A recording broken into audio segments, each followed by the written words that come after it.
arrêter de faire du nesting. Alors c'est quoi le nesting? Vous voyez, c'est cette manie de vouloir toujours rendre notre maison ultra cosy. C'est vraiment les personnes qui ajoutent couche sur couche d'objets et de décorations pour créer leur cocon parfait. Cette quête de confort constante qui peut parfois nous faire accumuler trop d'objets inutiles.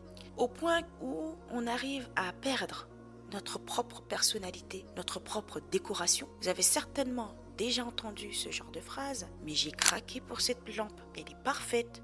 Celle-ci, elle est parfaite pour notre chambre. Ou sinon les phrases du type on devrait vraiment investir dans une étagère. Celle-là, c'est pas assez. Il faut que j'ai 2 étagères pour pouvoir mettre mes différents objets. Il faut absolument que je change cette couleur sur mon mur. Ça va pas. C'est trop fade. Il faut qu'il y ait du peps chez moi. Eh, mais ce tapis, il peut être parfait, hein. Il peut être parfait pour le salon, hein, j'imagine. Mais j'adore cette coiffeuse. Elle est parfaite. Ce sont vraiment ces personnes qui bannissent le less is more. C'est-à-dire moins, c'est plus. De Ludwig. Vous avez déjà entendu cette phrase tellement connue. Et bien ces personnes, ils bannissent more is more. Plus, c'est plus. Je veux du plus en fait. Pourquoi je voudrais du moins chez moi? C'est pas normal.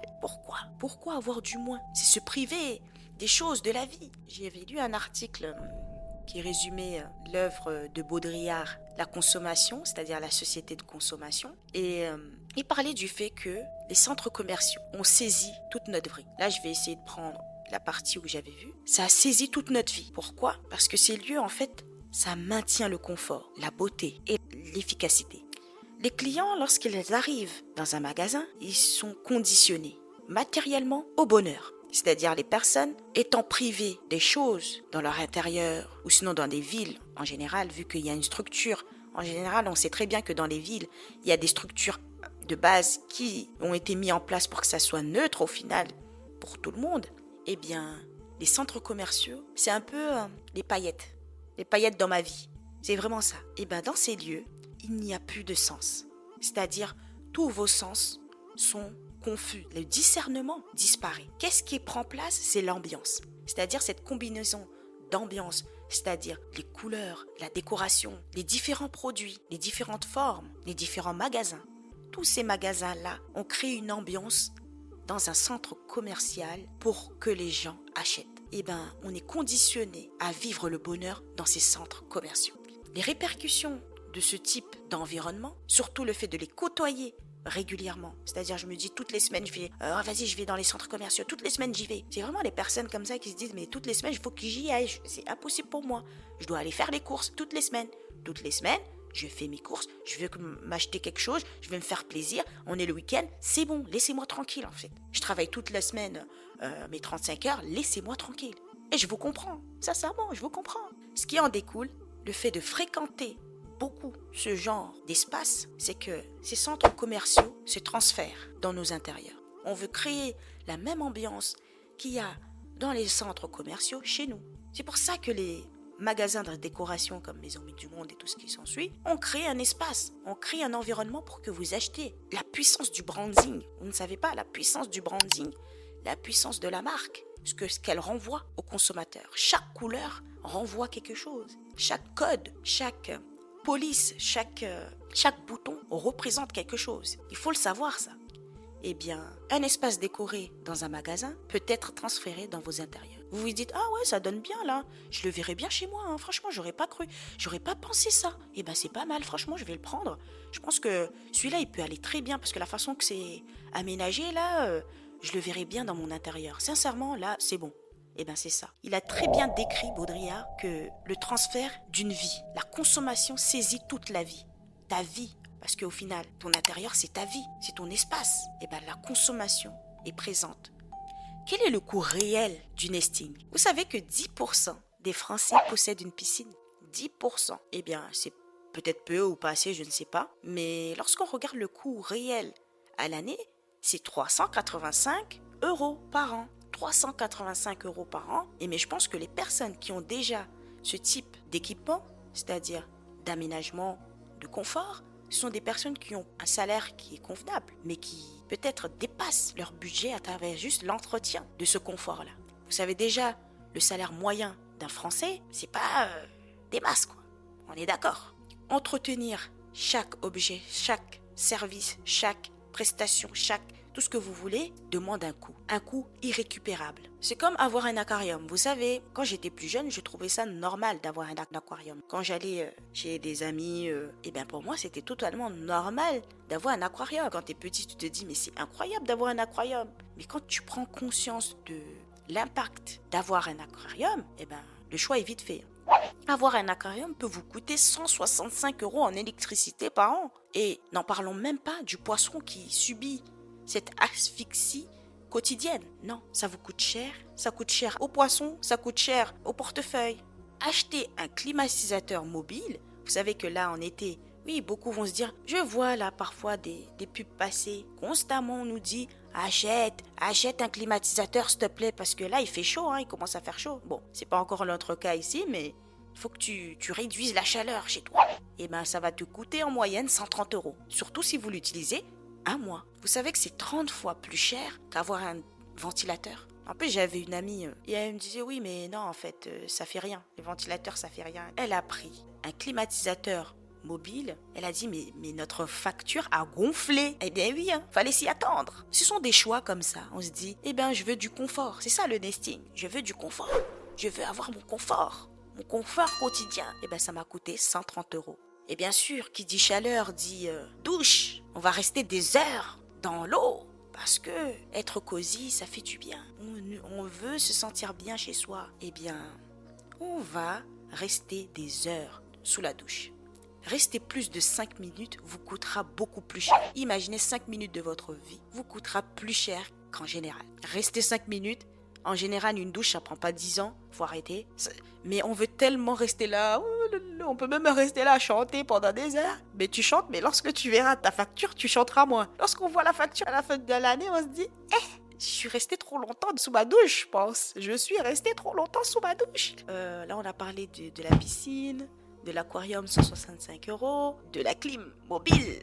Ça vous a coûté 130 €. Après, une douche qui va vous coûter 3 fois moins cher. 3 fois plus cher, je voulais dire. Vous voyez les personnes qui investissent dans des frigos à 1000 €, des frigos américains, pour avoir juste des glaçons en plus. C'est ça le nesting, avoir du confort. Au lieu d'aller prendre ta petite boîte là, vous voyez les petits compartiments.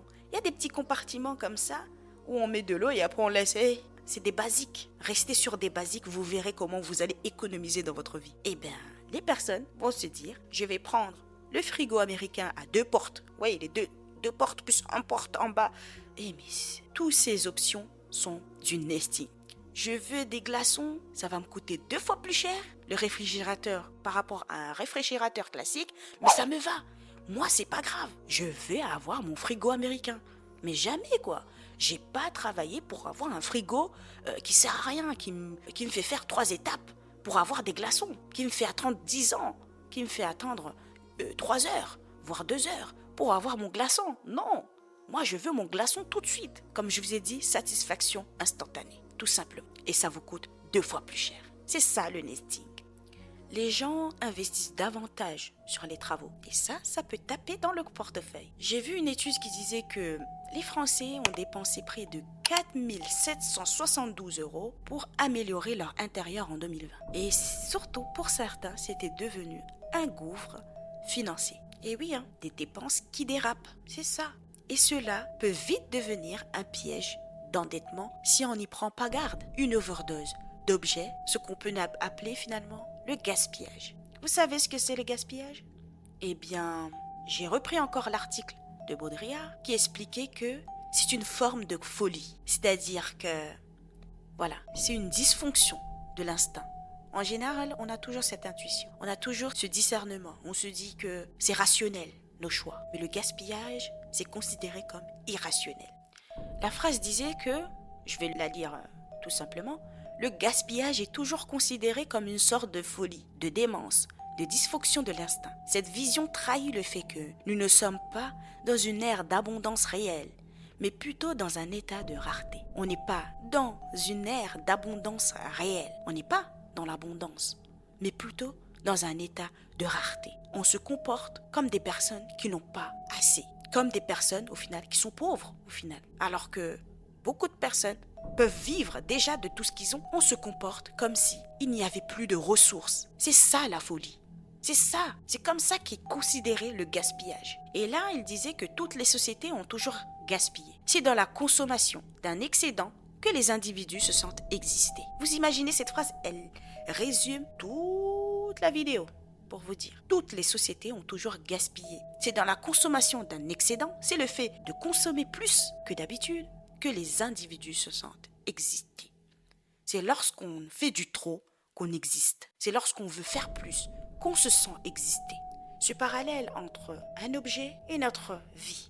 Je me sens existant, je me sens exister à travers cet objet. Le fait de trop dépenser, ça nourrit mon identité, ça nourrit mon existence sur Terre. Mais juste de savoir que le gaspillage, c'est une sorte de folie, c'est une folie de continuer dans cette folie. Lorsqu'on résume tout ça, en moyenne, 84% des dépenses liées à l'électricité, lorsqu'on revient à l'électricité des Français, sont dues au suréquipement.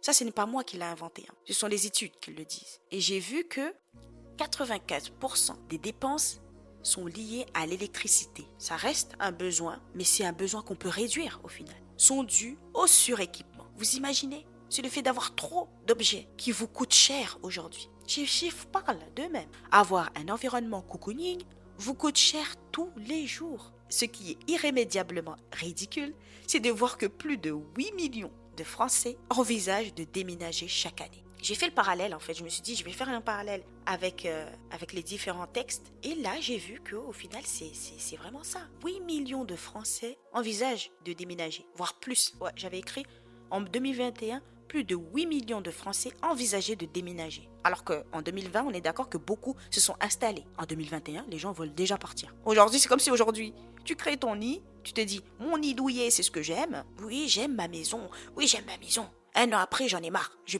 ne peux plus me la voir. Je vais changer. Je veux changer d'espace. Je veux changer de maison. Et je me souviens d'ailleurs, comme je vous ai dit dans ma dernière vidéo, que j'avais eu des travaux chez moi. Et je me souviens que ma tante, quand elle était venue chez moi, elle me disait « Mais pourquoi tu déménages pas ?» Mais imaginons, à chaque fois, à chaque problème, on déménage. Mais c'est que vraiment, tu es une personne qui est insatisfaite constamment. Je savais que ça allait s'arrêter. Ça allait s'arrêter à un moment, ces travaux. Mais je vais pas déménager juste pour ça.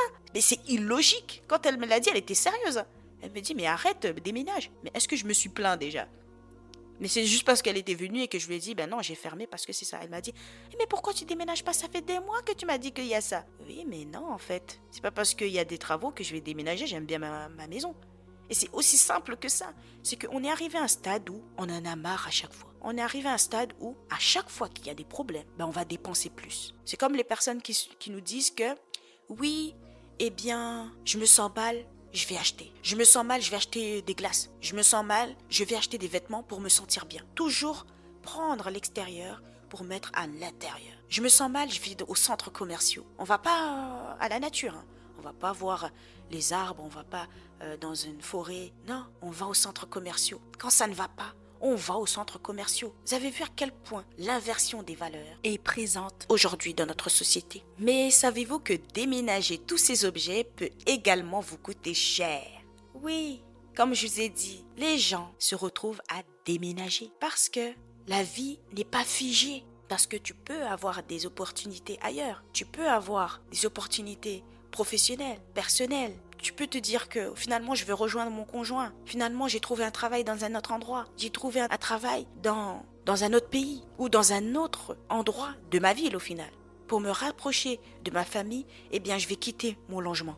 Parce que la vie n'est pas figée. La vie court parce que notre vie court. On n'est pas figé. Le déménagement résume. Le fait que beaucoup de personnes veulent déménager au final montre déjà qu'il est important de limiter nos objets. Parce que la vie nous réserve plein de choses, belles ou mauvaises, mais nous réserve tellement de choses qu'il ne faut pas se dire que je vais créer un espace suréquipé pour combler ce vide. Le budget moyen d'un déménagement en France, j'avais vu que c'était à 4 891 €. Pourquoi? Parce que les personnes soit prennent une location pour pouvoir transporter tous leurs objets, demandent à leur famille, ou parce que les personnes n'ont pas cette force physique, ce sont des personnes âgées parfois, qui doivent déménager, ou sinon ils vont engager une entreprise de déménagement pour pouvoir financer ces objets peu utilisés au final. On paye pour le stockage, c'est-à-dire pour certaines personnes qui ont des box pour stocker leurs objets, parce que oui, un jour, je vais utiliser ces beaux objets. On stocke chez nous les objets parce qu'on se dit, oui, c'est joli pour la décoration. C'est ça du stockage, ça reste du stockage. Je garde encore ces objets parce que ça me permet d'avoir encore du stockage chez moi. Et aussi, en les déménageant dans un autre environnement, ça me coûte de l'argent. Ça m'a coûté de l'argent en les stockant dans des box. Ça me coûte de l'argent en les achetant et en les ramenant chez moi. Et en les entretenant, ça me coûte de l'argent en les déménageant. Vous voyez comment ça vous coûte cher, le fait d'avoir trop d'objets. Je dirais qu'il y a des objets comme ça, des objets importants qu'on garde. Mais savez-vous que les sociétés de déménagement regardent aussi par rapport au nombre d'objets que vous avez? Vous voyez le coût du nesting, le fait d'avoir une maison trop cosy peut vous coûter cher. Vous savez, certaines personnes tombent dans le piège de vouloir constamment redécorer leur intérieur pour rendre toujours cette perfection réelle. Et ces dépenses sont parfois fréquentes et surtout superflues. Dites-vous que moi, comme par exemple, je vais donner un exemple, on m'a inculqué le fait de nettoyer, de ranger, d'avoir une maison propre. Mais on m'a jamais inculqué le fait d'avoir un espace minimaliste. Ça, je l'ai appris où? Chez moi. Je l'ai pas appris chez mes parents. On nous donne des bases quand on est chez nos parents. Mais à nous de pousser plus loin ces bases-là. On nous apprend des choses quand on est chez nos parents, quand on est petit. Mais est-ce qu'on a voulu pousser plus loin chaque bribe d'information qu'on nous a donnée quand on est petit, adolescent ou lorsqu'on est adulte, parce qu'il y a certaines personnes aussi qui sont encore chez leurs parents en étant adultes. Mais qu'est-ce que vous avez appris de ces bases-là? Qu'est-ce que vous en retirez de ces bases-là? Eh bien, pour ma part, quand j'étais petite, on nous a toujours dit qu'il faut changer constamment notre intérieur. Il faut constamment changer les couleurs des rideaux, changer les draps, mettre toujours de nouvelles couleurs.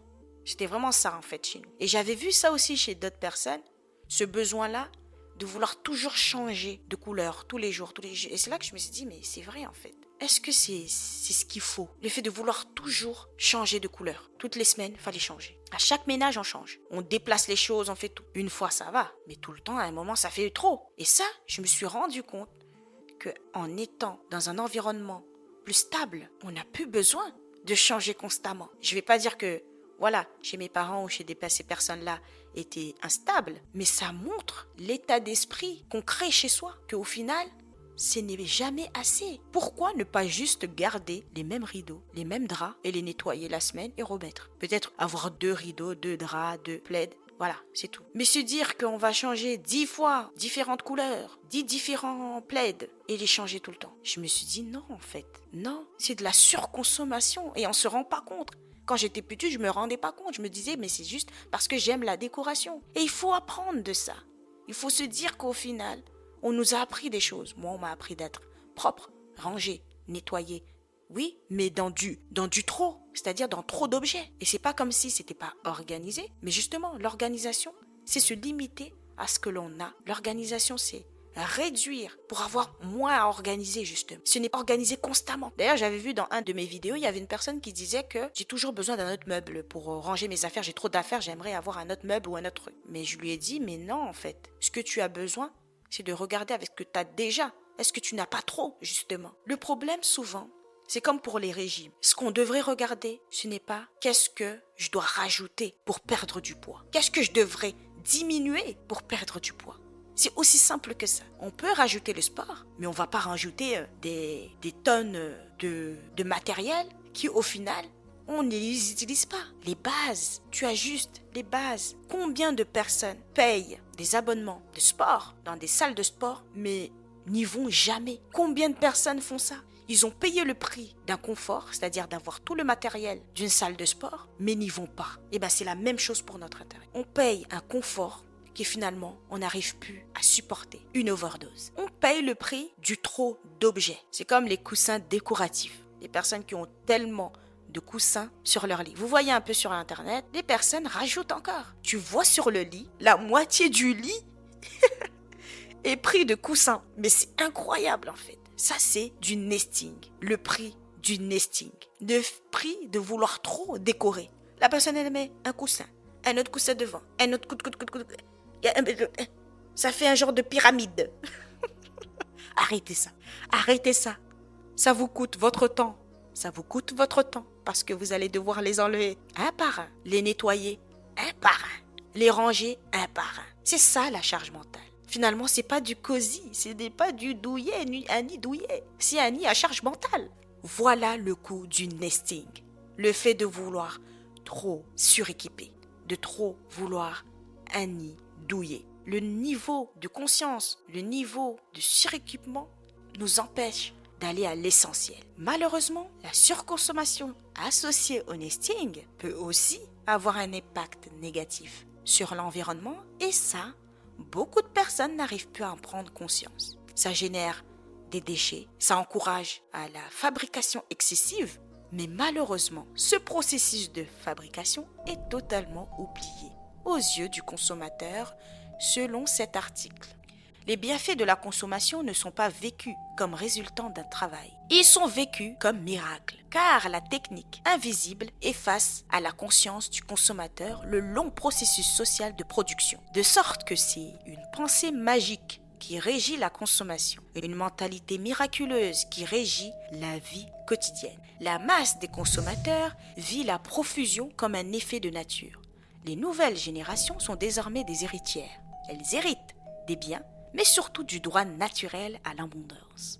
L'abondance est vécue comme miracle quotidien, non pas à la suite d'un effort, mais comme si nous étions des héritiers légitimes de la technique, du progrès, de la croissance. C'est pour montrer qu'au final, les personnes ne voient plus le processus de fabrication. C'est comme lorsque tu travailles, c'est la même chose. Tu travailles tous les mois pour avoir un salaire. Si c'est pour que dès le 5, tu n'as plus de sous, c'est que tu n'as pas vu le processus du travail. Tu n'as pas vu le processus de ton travail. Tu as oublié le processus de production pour avoir ce salaire. Cette partie résume que avoir autant l'abondance, c'est comme un miracle. Tu as ton salaire, c'est une abondance pour toi. Mais tu te dis, c'est un miracle au moment où tu l'as. Mais tu ne vois pas tous les efforts qui t'ont poussé pour avoir ce salaire, pour qu'aujourd'hui, tu te sentes bien, tu puisses consommer comme il faut. Tu as un salaire, mais ce salaire, tu le dilapides dans tout et n'importe quoi. Et maintenant, tu as que les yeux pour pleurer parce que tu n'as plus d'argent au bout du 5 du mois. Et tu vis sous couvert, découvert. Tu es héritière. C'est comme si tu as hérité de cet argent. C'est que ça montre vraiment que la masse des consommateurs ne voit plus tout le travail qu'ils fournissent. C'est comme un salarié qui ne voit plus tout son travail, tout le travail que tu as fait, même si tu étais content ou pas content d'aller au travail, mais tu as quand même fourni des efforts pour avoir ce salaire-là. Pour qu'au final, à la fin du mois, tu sois déjà à zéro. Parce que tu n'as pas vu le processus. Tu t'es dit que c'est venu en un claquement des doigts. Tu oublies complètement tout le travail que tu as fait. C'est vraiment les personnes un peu ingrates. Ça devient vraiment ça, une personne ingrate. L'ingratitude envers toi-même. Tout le travail que tu as fourni pour avoir ce salaire. Eh bien, tu vas te dire, je m'en fous, je bâcle tout ça, j'en ai rien à faire. C'est pas grave. C'est pas grave, de toute façon, je l'ai mérité. C'est-à-dire, miracle, c'est un miracle, je l'ai mérité. Je suis héritière, je l'ai mérité. Je l'ai mérité à quel prix ? De ton temps, de ta santé parfois. Pour les personnes qui font des burn-out, tu l'as mérité pour finir le 2, le 5 à zéro. Parce que tu as tout dépensé, parce que tu as un découvert, parce que tu n'as pas mis les choses en place pour améliorer tes finances. Parce que tu veux du nesting, être toujours cosy. Je veux que ça soit cosy. Rappelez-vous de l'essentiel. Être cosy, c'est l'essentiel. On se retrouve, comme je disais tout à l'heure, à déménager des objets peu utilisés, qui nous coûtent cher au quotidien et surtout qui deviennent une forme de surconsommation. Rappelez-vous que la qualité vaut plus que la quantité. Et rappelez-vous surtout des conséquences à long terme de vos décisions sur votre maison, sur notre planète et surtout sur votre portefeuille. Combien de chaînes YouTube parlent de finances? Combien de chaînes YouTube parlent de budget? Combien de chaînes, de livres, de produits, de tout ce que vous voulez parle de finances. La santé financière, c'est votre base. Ça vous évite d'être toujours à court d'argent. Ça vous évite de vous plaindre. Ça vous évite d'être dans d'autres problèmes. Votre portefeuille, regardez où va votre argent. Pour connaître une personne, regarde où est-ce qu'elle met son argent. La personne, elle met son argent où? Dans des produits que finalement, elle n'utilise plus. Dans des choses qui finalement ne lui servent pas réellement. Dans des entreprises qui socialement s'en foutent, pour dire la vérité, de leurs salariés. Aucune éthique. Zéro éthique. On s'en fout. allez, c'est bon, la vie est chère, je fais ce que je veux. C'est bon, je suis fatiguée en fait. Mais le contrôle, c'est une forme de responsabilité. Le fait d'avoir du contrôle dans vos finances, c'est une forme de responsabilité. C'est être responsable de vous. C'est être responsable de votre vie. Comme je vous ai dit, le fait du gaspillage, de faire du trop, de ne pas avoir du contrôle dans vos vies, c'est de la folie. Rappelez-vous de ça. Face à cela, le minimalisme apparaît plutôt comme une bouffée d'air frais. Imaginez, là maintenant, un espace où chaque objet a sa place, où vous vous débarrassez de tout ce surplus, ce superflu pour garder uniquement l'essentiel. Cosy, ça devient l'essentiel. Rappelez-vous que être cosy chez soi, avoir une bonne santé financière, avoir une bonne santé mentale et avoir une bonne santé physique. Être cosy, c'est avoir un écosystème qui est pluriel, non pas à travers les objets, mais à travers soi. Cette sérénité que vous ne pouvez pas retrouver à travers ces objets. Rappelez-vous que l'essentiel, c'est la simplicité, où chaque chose a une fonction, a une utilité. Après, ça peut arriver de se faire plaisir, mais pas au détriment de votre santé mentale, pas au détriment de votre santé financière et de votre santé physique. Rappelez-vous que mettre votre argent sous silence en achetant tout et n'importe quoi, c'est au détriment de votre sérénité et de votre compte bancaire. Lorsque vous regarderez votre compte bancaire, vous allez vous dire, il faut que j'arrête en fait. En conclusion, le nesting, le fait d'avoir toujours ce confort, répond surtout à un besoin naturel. On a tous besoin de se sentir bien chez soi. Et c'est totalement normal. Mais surtout, évitez les pièges du nesting. Évitez de toujours vouloir le confort. Car le confort vous privera de confort à long terme. Il faut juste trouver un juste milieu en adoptant le minimalisme. Bien évidemment, je vais mettre mon minimalisme dedans. Surtout, rappelez-vous que je reviens encore sur cet article qui disait que pour que l'abondance devienne une valeur, il faut que la différence entre nécessaire et superflu soit significative. C'est le gaspillage qui maintient et manifeste cette différence. Merci d'avoir écouté cette vidéo. À bientôt pour de nouvelles découvertes minimalistes.